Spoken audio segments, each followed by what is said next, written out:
Hey guys, welcome back to another episode of It's More Than a Truck.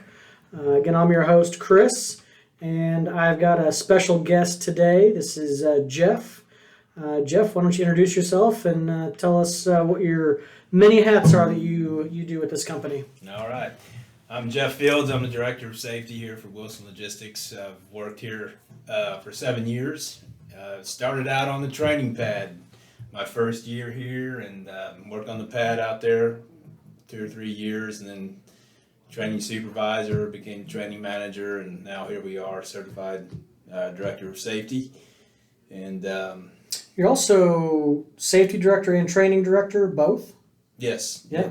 we take care of the safety portion, and we are also wanting to train those drivers well enough that we don't have to counsel them when it comes to accidents because they're not having accidents. We want to train them good enough to not have accidents. Zach Hallisey, he's our claims coordinator over here, and I all the time tell him I'm trying to put him out of a job. But then what I mean by that, don't want to have not as many accidents as we did last year. So we're working hard on that, and we're looking forward to what 224 is going to bring for us. Good. And it kind of makes sense, too, to have our training director also our safety director, because you want to train these students as safely as possible. Right. So that means having our safety director do it. So it kind of makes sense. Right.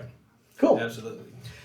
All right. So today's topic is going to cover a couple of things. We're going to cover the pre-trip and the post-trip, what they are, kind of what their importance is, and kind of why we do them. So, Jeff, first off, what is a pre-trip and post-trip inspection? Well, pre-trip, you're checking your truck and trailer out, and you're making sure everything is safe before you take off. You're checking your lights, your air pressure, just everything that has to do with the safety of your truck, and you're making sure that everything is working properly. You get done at the end of your day, you're asking yourself on a post trip, well, did I run over anything, or did anything happen to my truck while I did my shift today?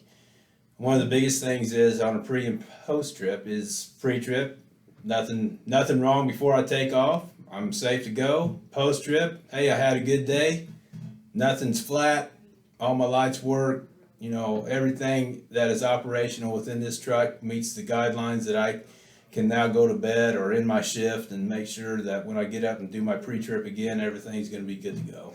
And it's almost like, you do your pre-trip and then you leave for your run, and you could just as easily run over a pothole and disconnect a light or something. Right. And that would be something that you would catch in the post-trip. Right.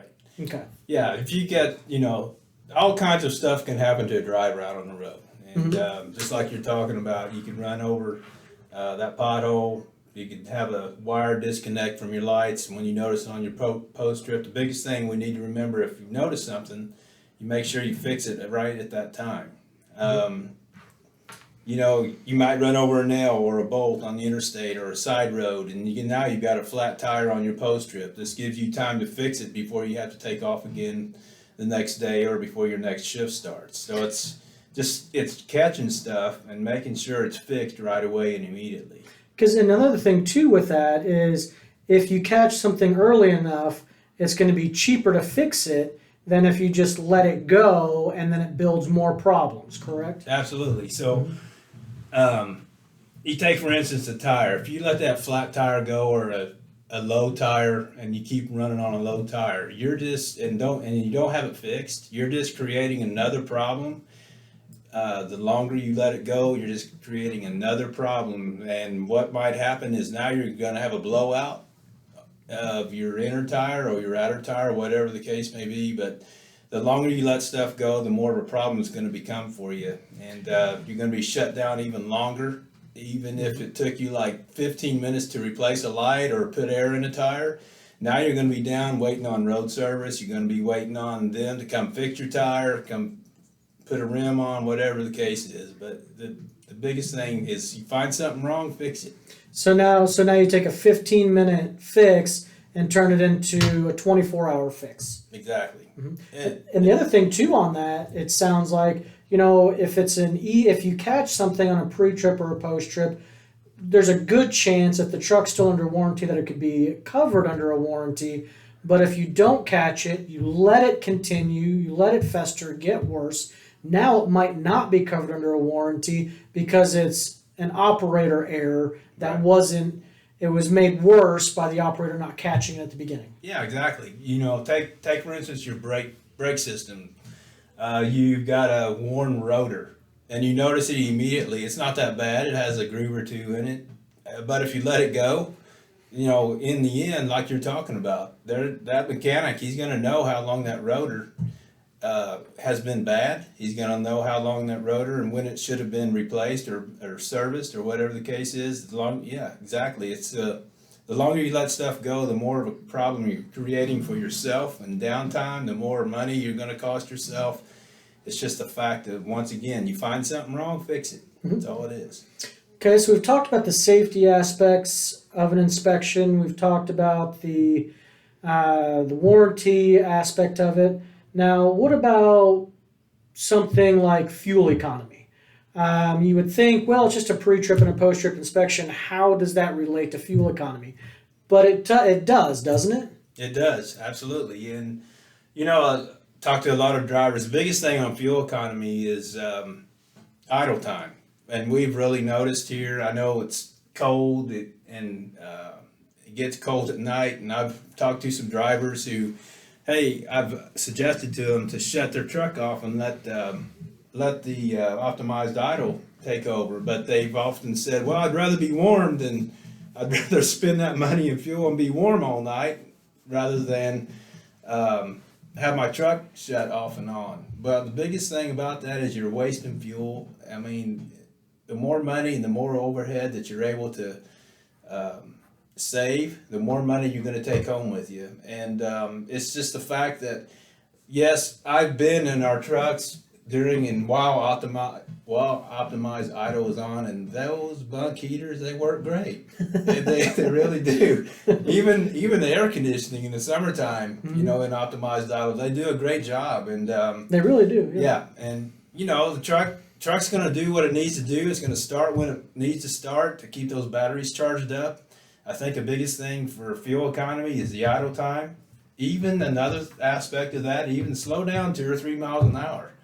A lot of our guys are getting 8.5, 9 miles a gallon, and we look into why and how they're doing that, and it boils down to the idle time, and they're just taking their time and they're being slow, they're being safe, and along with being slow, you're going to be a much safer driver than if you were pushing it to the limit.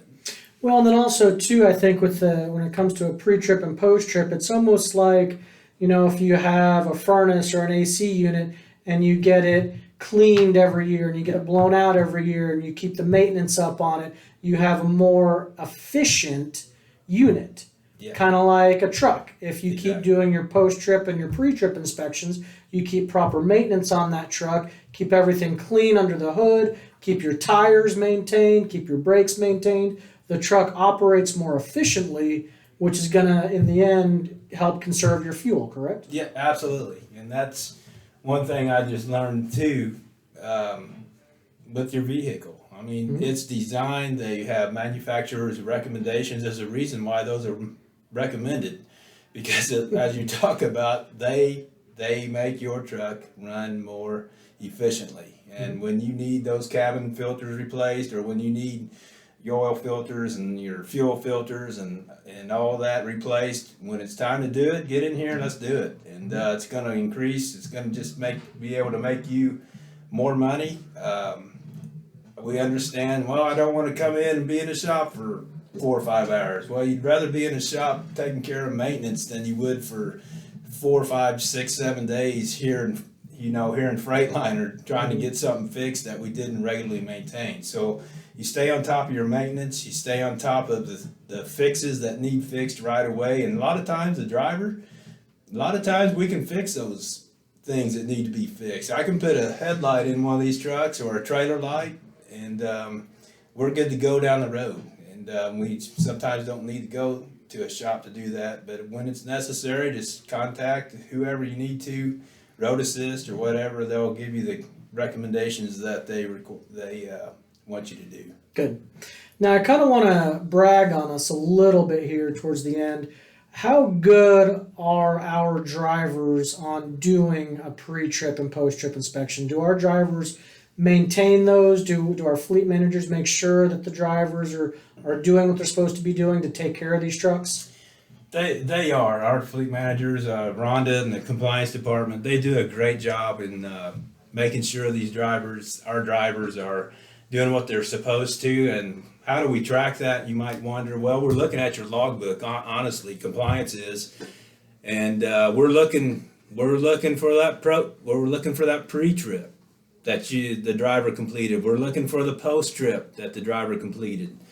When they entered that in their Qualcomm, we're looking for fuel time on duty. Okay, we're looking for just stuff like that. And when we notice and have our drivers come in for counseling, or we just have a conversation about things, we'll go over the logs and just have a quick conversation about it and make sure that that post trip and pre trip is being logged.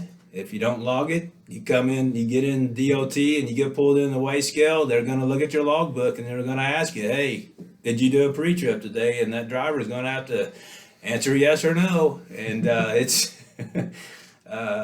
anytime when I was driving, anytime DOT started asking questions, I got a little nervous. But don't want our drivers to be nervous. Just do what you got to do out there, your pre and post trips, and hey, take care of your tires. You get those ABS lights that come on your trailer, that needs to be fixed. And sometimes we're hearing some things that our drivers are being told to roll with the ABS light on the trailer. We don't want to do that. It's going to get you pulled in. It's going to make that DOT officer look at you a little closer than if that light was not on. So just watch out for that kind of stuff. So it's the little things like that light being on that are going to get you in trouble for other things, because Sure. that just gives the DOT officer a green light to inspect everything. Right. Because it's a simple little light that should have been checked during your pre-trip or post-trip, and now he's catching 5 or 6 other things because of that one thing. Exactly.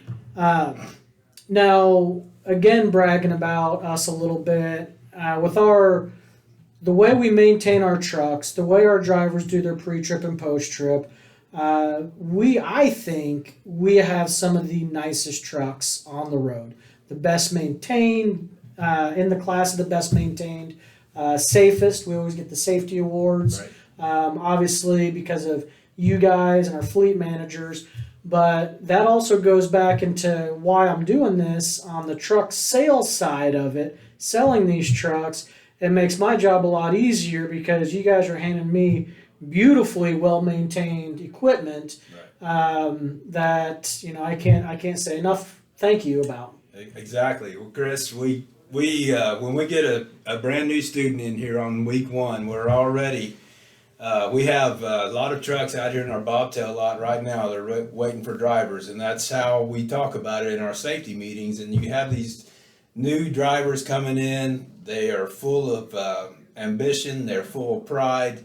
For me, I mean, you look out in that bobtail lot and see all those black trucks ready to roll with those the Weagle on top of them. It makes me proud just to look at them. And when a student comes out here, they come here with the goal of driving one of them trucks on their own, and we get them there with their training. You get them over the road with their training, 30,000 miles with the co-driver. They are chomping at the bit to drive one of them trucks. And the reason for that is, I mean, good night. Have you seen them? They're beautiful. They are beautiful. They are. And they even have TVs on them. Direct TV. Exactly. You can watch HBO, an NFL Sunday Ticket. Exactly. And I've always been proud, as when I've worked here and for the last 7 years, I've always been proud to be able to drive one of our trucks up and down the road here and represent Wilson Logistics because of the way the truck looks, the way it runs. I have our trucks are dependable. I mean, you got that Detroit in them, and those trucks are dependable. They run up and down the road. There's very little downtime, and that's another thing. If I was a truck driver, that's what I would want. To make sure my truck was able to run and make sure I'm making money. I think our average is less than a day at Freightliner, isn't it? Yeah, it is. And those guys get us in and out of there, and those trucks. I'm telling you, we're very proud to have them. We're very proud to give them up when we do give them up, Chris, because we know you're able to take care of them and get them out the door as well. So they're very well maintained, good trucks, and just happy and proud to be in those things. Absolutely. All right, guys. Well, I think that about wraps it up for us. Again, if you like this episode, please like and subscribe. If you have any ideas for future show topics, send me some comments, and we'll see you next time. Thanks, guys.